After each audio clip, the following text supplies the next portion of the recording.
달 밝은 밤에 가야금 죽은 기생이 남긴 서늘한 소리. 여러분은 깊은 밤 창문 밖으로 알 수 없는 현악 소리를 들어본 적 있으십니까? 사람도 연주자도 없는 빈 마당에서 마치 누군가 가야금을 타듯 다다다 흐느적거리는 음률이 이어진다면 그때 당신은 과연 무엇이라 생각하시겠습니까?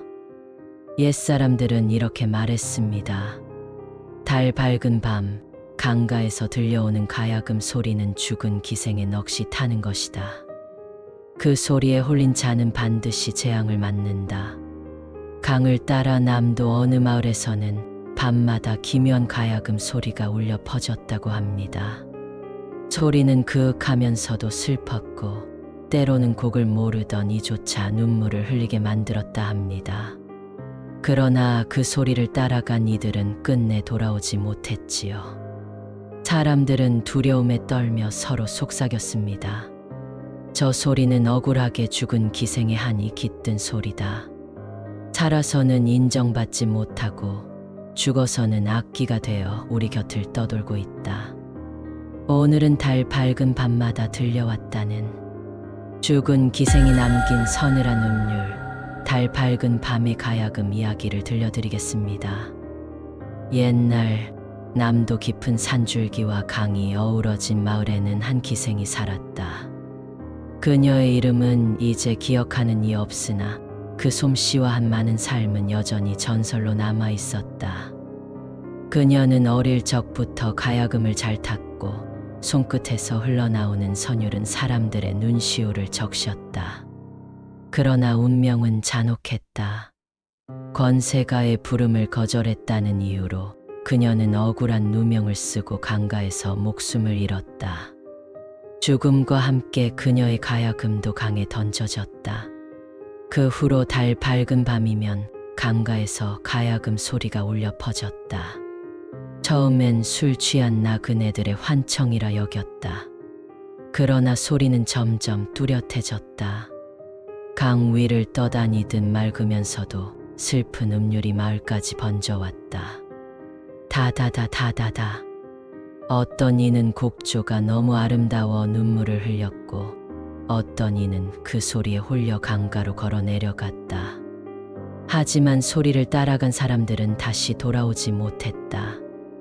어느 날 장정 하나가 늦게까지 술을 마시고 집으로 돌아가던 길이었다.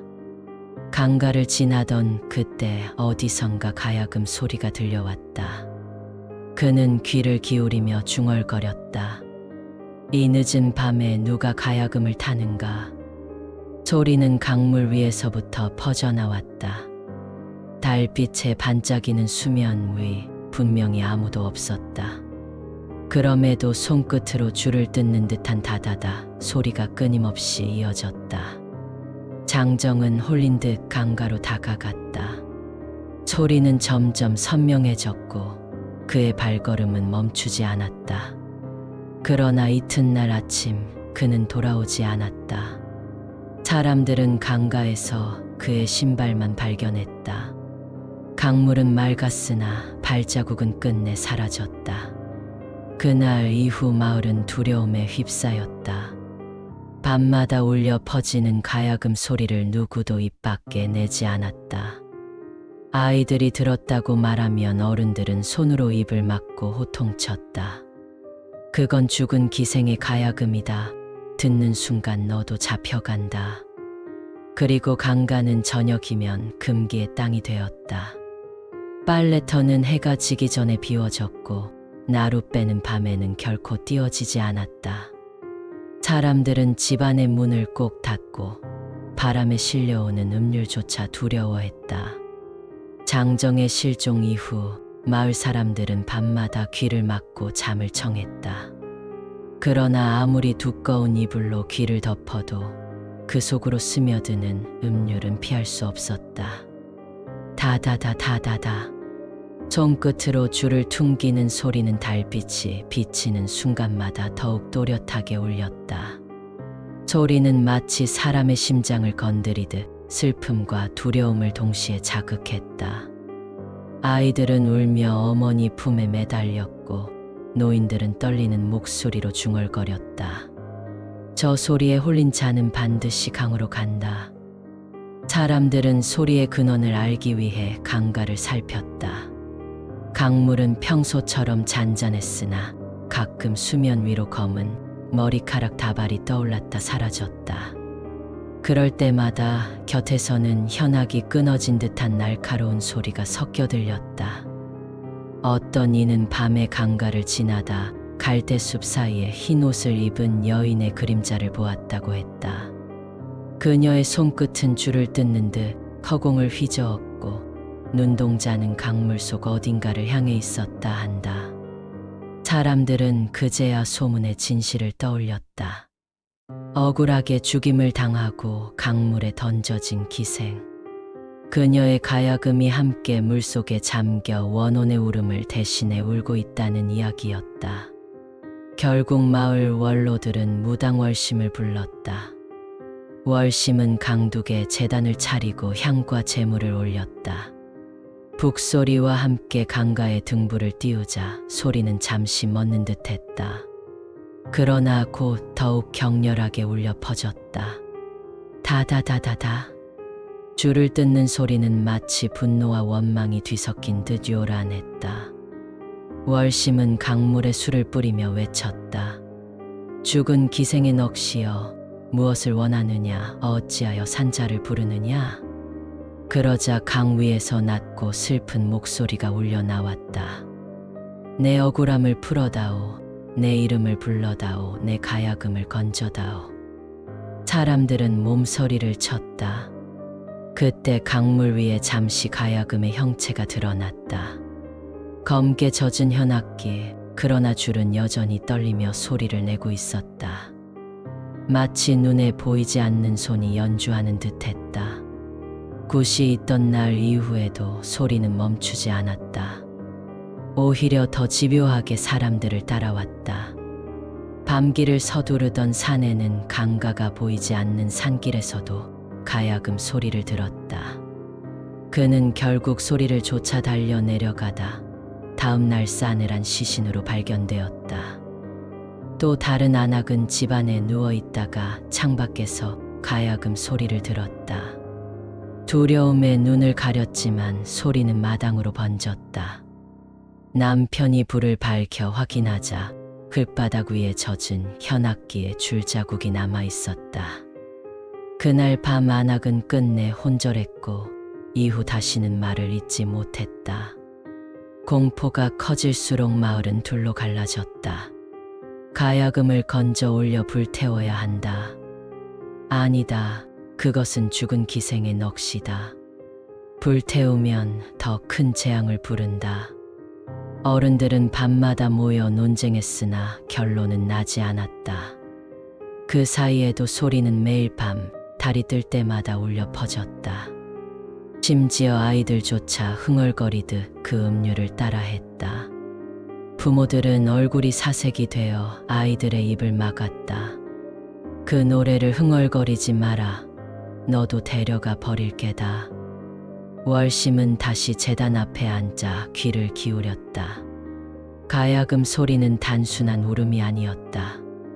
곡조 속에는 탄식, 분노, 그리움이 얽혀 있었다. 그녀는 눈을 감고 중얼거렸다. 살아서도 이름을 지우당하고 죽어서도 물에 묻혔구나. 그 넋은 인정받지 못한 기생, 그 소리는 이름을 찾는 울음이다. 사람들은 숨을 죽였다. 만약 그 말이 사실이라면 원호는 영원히 사라지지 않을 것이다. 이름과 가야금이 함께 기억되지 않는 한 보름달이 강 위를 은빛으로 가득 비추던 밤 마을 사람들은 숨을 죽이며 강가에 모였다. 제단 위에는 흰 천, 맑은 술, 곱게 찌은 쌀, 그리고 새로 깎아 만든 작은 가야금 모형이 올려졌다. 무당 월심은 하얀 소복 차림으로 제단 앞에 앉아 북을 천천히 울렸다. 둥둥. 소리는 깊은 산속까지 메아리 쳤고 이내 강물에서 은은한 떨림이 퍼졌다. 그러자 어디선가 다다다 다다다 현악 소리가 이어졌다. 가야금 줄을 뜯는 듯한 그 소리는 처음엔 은은했으나 곧 격렬해지며 사람들의 심장을 두드렸다. 아이들은 울음을 터뜨렸고 어른들은 서로 손을 붙잡은 채 눈을 감았다. 달빛은 강물을 더욱 또렷하게 비추었고 그 속에서 희미한 그림자가 떠오르기 시작했다. 안개 속에서 나타난 형체는 흰 저고리를 걸친 여인이었다. 젖은 머리칼이 어깨와 얼굴을 덮고 있었고 발끝에서는 강물이 뚝뚝 떨어졌다. 그녀의 손은 허공을 스치며 보이지 않는 줄을 뜯고 있었다. 손끝이 움직일 때마다 다다다 가야금 소리가 울려 퍼졌다. 그러나 그 선율은 아름답기보다 애끓는 절규 같았다. 월심은 떨리는 목소리로 외쳤다.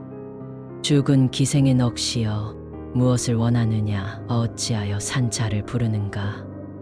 그러자 여인의 입술이 느리게 움직였다. 나는 이름 없는 기생 억울하게 죽어 강에 묻혔다. 내 노래는 기억되지 못했고 내 몸은 물속에 버려졌다. 그러니 내 가야금으로 억울함을 울려 퍼뜨릴 뿐이다. 그 순간 강물 위로 검게 젖은 진짜 가야금이 떠올랐다. 줄은 썩어 문드러진 듯 보였으나 스스로 울리듯 떨리며 음료를 내고 있었다. 사람들은 공포에 질려 무릎을 꿇었다. 월심은 제단 위에 작은 가야금을 강물에 띄웠다. 이것은 너의 것이다. 산 자들이 널 기억하리라. 내 이름은 비록 잊혔으나 오늘부터는 우리 모두가 너를 기억한다. 그러자 강 한가운데에 여인이 떨리는 손으로 그 작은 가야금을 끌어안았다. 순간 강물 위에 수많은 얼굴들이 함께 떠올랐다. 그녀와 함께 죽은 기생 동료들, 억울하게 희생된 이름 없는 사람들. 모두가 눈물을 흘리며 슬픈 미소를 지었다. 여인은 사람들을 향해 고개를 돌렸다. 그 눈빛 속에는 오랜 한과 슬픔이 뒤섞여 있었다. 그러나 마지막으로는 아주 미약한 안도의 기운이 비쳤다. 입술이 떨리며 속삭였다. 이제야 내 노래가 멈출 수 있겠구나. 그러자 강물 위의 가야금 소리가 차츰 잦아들었다. 격렬하던 음률은 점점 느려지며 마침내 마지막 한 줄이 끊어진 듯 텅하고 울린 뒤 멎었다. 여인의 형체도 강 위의 얼굴들도 서서히 사라졌다. 사람들은 넋이 나간 얼굴로 그 장면을 지켜보았다.